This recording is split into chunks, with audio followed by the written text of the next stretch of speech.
In lots of countries, fans joke about results the league or TV rights holders don't want to see from strictly a ratings-based perspective. Love them or hate them, the biggest clubs in the countries get eyeballs, drawing ratings thanks to both their huge fan bases and the people who tune in because they hate them.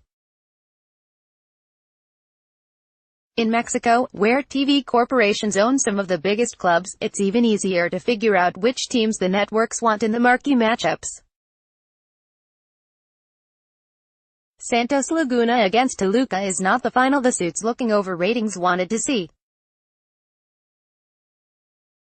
It is, however, more of a purist's final, serving as the reward for two teams that were surprisingly excellent during the regular season and have survived the ups and downs of the Liga to make it to this point.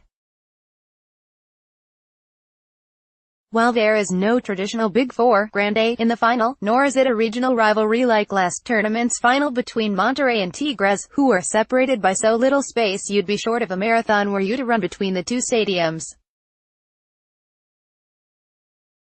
Santos and Toluca are nearly 1,000 kilometers, around 616 miles, apart. Yet there still is plenty that binds the two teams together. It's not a rivalry match yet, but Toluca coach Hernan Cristante says Thursday's first leg and the decider on Sunday will have a bit of the same flavor those rivalry matches have because neither team will underestimate the other like so many teams have done to both his club and Santos this season. The uncertainty increases the adrenaline because if this is going to become a Clásico, they're two teams that want to beat each other, he said. They're not two teams who might say, well, we're going to control the game. They lack a bit of respect for the other team. No. It's two teams who respect each other a whole lot, and despite what you might want to think about respecting the opponent, the teams who have respect give more on the field than what they have. I'm talking about heart and I'm talking about intensity. Rather than being owned by TV companies, the history of both clubs comes back to beer. In fact, that's where we find the first and deepest tie. For years and years, the clubs shared ownership under Grupo Modelo.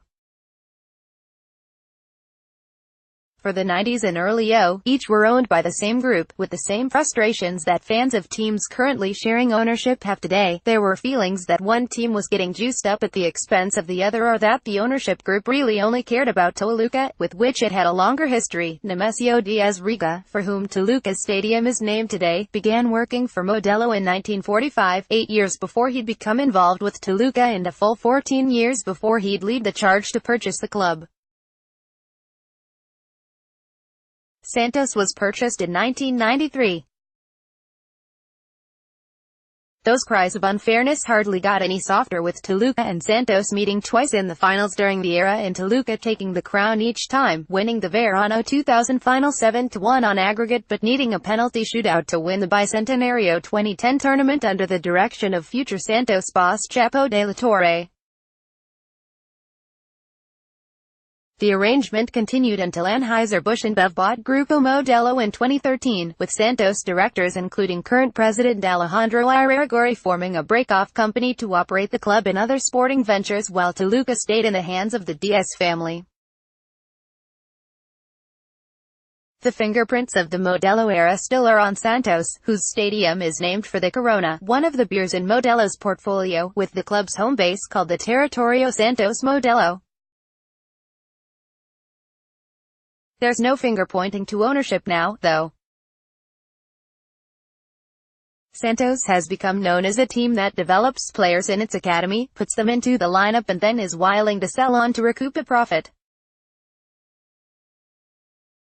In a city like Torreon, that's important. When you Google Torreon, the first thing that pops up is a shot of a Walmart taken in 2006.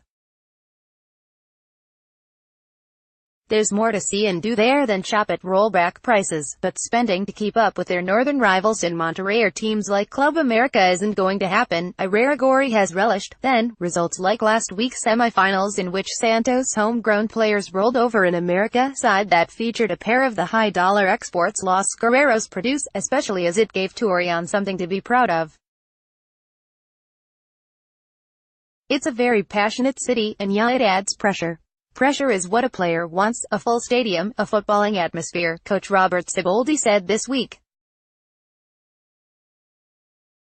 There's also a considerably sized chip on the shoulder of players from both cities.